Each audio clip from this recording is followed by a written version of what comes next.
Hello, it's Ryan from 2minutetennis.net, and in this video, I'm going to give you two things I want you to try to copy from the Roger Federer serve to help improve your serve. And the first thing is going to be the grip. You got to make sure you're holding the racket correctly, and it's called the continental grip. This is where the base knuckle of your index finger and your heel pad are going to be on panel number 2. Now, if you're right-handed, panel number 2 is right here. If you're a lefty, then panel 2 is going to be right here. But again, you want to put the base knuckle of your index finger and your heel pad on the correct bevel. Now, once you know you're holding the racket correctly, I actually want you to go out and film yourself practicing this position right here. You'll notice two things. The ball is out of his hand by about a foot, maybe a little more than a foot, 15 inches.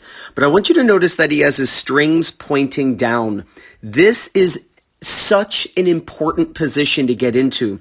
With Federer's racket being around shoulder level and his strings down, that's what is going to allow him to bring the racket in over the head to knock off the birthday hat. Most recreational players I see who struggle with their serve at this point have their strings facing up in this position, where they go across their feet and then immediately take the racket behind them, strings facing up, and now they're in that waiter's tray position and they can't use a circular swing.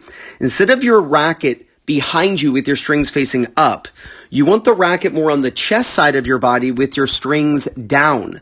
When the strings are down, that's when you can knock the birthday hat off. And you see Federer do this.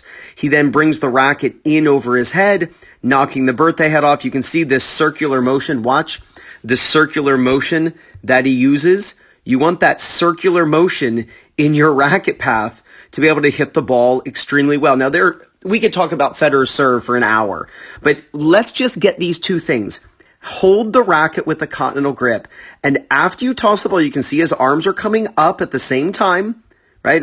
I'm a big fan of that, big proponent of bringing the arms up at the same time. Now, leading with the ball, obviously, which you can see, but his arms are coming up at the same time. And once the ball is about 15 inches out of his hand, his tossing hand, that's when you see his strings facing directly down. Work on this position.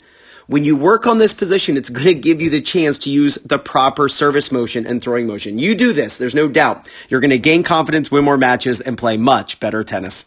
This is Ryan Reedy from 2minutetennis.net. You got this.